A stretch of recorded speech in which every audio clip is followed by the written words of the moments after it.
Welcome to 8.3. Last week, we looked at the Marxist literary lens in 8.2. We learned about literary lenses as different kinds of glasses you can put on to examine a text in a different way and focus on different questions in order to understand society. Last week with Marxism, we focused on social class and power. Today, in 8.3, we are looking at our second lens, the feminist literary lens. We'll be learning about what that lens looks like, what its key questions are, and then you'll be applying that lens to Chapter 3 of Mice and Men. So the feminist lens is a lens focused on gender and gender equality. How does gender affect our perceptions and the way we're perceived in society, the roles we're allowed to inhabit, the assumptions that are made about us? How do they affect our opportunities? And within books, how do we see characters and storylines being affected by gender? Now, much like Karl Marx, feminism has a long and complicated history. There are many different branches of feminism. We are going to be looking just very broadly at the feminist lens, which just means reading a text while focusing on how gender affects the story and the characters. So some key ideas of feminism, again, at this high level, not looking into some specific branches of it, is that in Western society in particular, society has traditionally been run and dominated by heterosexual or straight men. And if this sounds like a controversial idea, we can simply look at, well, the United States, for example, look at how many presidents we've had and how many of them have been something other than heterosexual men. We don't know the sexuality for sure of every single president, but we do know that all of them have been men. So it is not too far-fetched to say that in a very real, practical way, America and many other Western societies have traditionally been dominated by heterosexual men. The counterpart to this is that if men are the ones primarily running things and making the rules, women and people in the LGBTQIA plus community are typically seen as others, not the default, not the norm.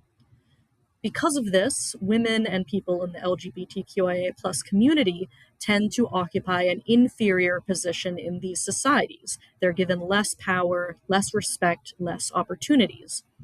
Again, if you're interested in learning more about feminist thinking and the different branches of it, there's plenty of information out there. The History Channel is one great source. Do make sure you are avoiding misinformation because you will find plenty of that as well. If you have questions about it, I'm happy to talk more. But we are going to be looking, again, just at this feminist lens. So when we are applying a feminist lens to a text, just like with Marxism, there are central questions that we can ask to focus on gender and gender roles. The simplest here is, how do the characters' gender and sexuality affect them and their power? If a character was a different gender or a different sexuality, would they have more power, less power, or would things not change at all? We also can ask, are there traditional gender roles? By this, I mean, are there expectations for different ways that a person should act or different roles they should fulfill based just on their gender? In some societies, for example, men are expected to be the leaders of a household. Women are expected to be mothers and take care of the family. So do these roles exist? If so, do characters follow them or do they diverge from them? And if characters do diverge from them, how are they treated by others around them? Are they accepted and supported? Are they shunned or seen as dangerous and abnormal? How is this received by other characters and by the text as a whole? Since we are focused on the feminist lens, we can also look specifically at what roles women have in the text. Ignore the typo there. Are women only minor characters, or are they in prominent roles where they are equally important to others in the text? We also want to look at society and culture. What influence do these have on gender roles in the text? Would an LGBTQIA character be accepted by the text? Obviously, if there is an LGBTQIA character, we can answer this easily. Even if, as far as we know, there are no LGBTQIA characters in the text, we can look at the broader gender norms and the way characters treat each other to infer how they might be perceived. And finally, are men, women, and people of other genders held to the same expectations as each other in the text, or are there different rules? Again, looking at this idea of whether a character is perceived differently based just on their gender and not other factors. So we can apply this feminist lens to stories, but we can also, of course, apply it to our own society, because ultimately that's our goal, to use literature to understand our own society. So think about your own culture, the world you've grown up in, the groups you are familiar with. Are there certain expectations for men and certain expectations for women? For example, in my own culture, my own society that I've grown up in, there are expectations for men to be less emotional. Men don't cry. That's obviously a stereotype, but it's something that I saw growing up. On the other hand, an expectation for women was that women should be more empathetic and caring. So think about your own experiences. What are some of the expectations and rules that you are aware of for men or women? Now, you don't need to agree or disagree with these. If you just are aware of them existing, that's what we're looking for.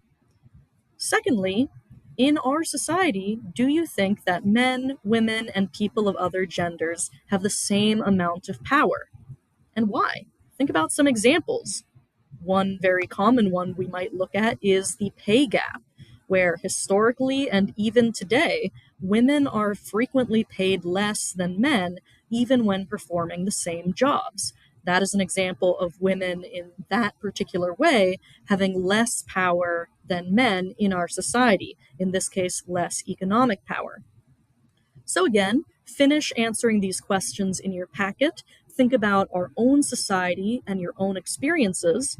And then in step 2, you'll be reading through chapter 3 of Mice and Men. And instead of focusing on social class like you did in 8.2, you'll be focusing on this feminist lens. How does gender seem to affect the characters? What expectations exist and are shared in the story?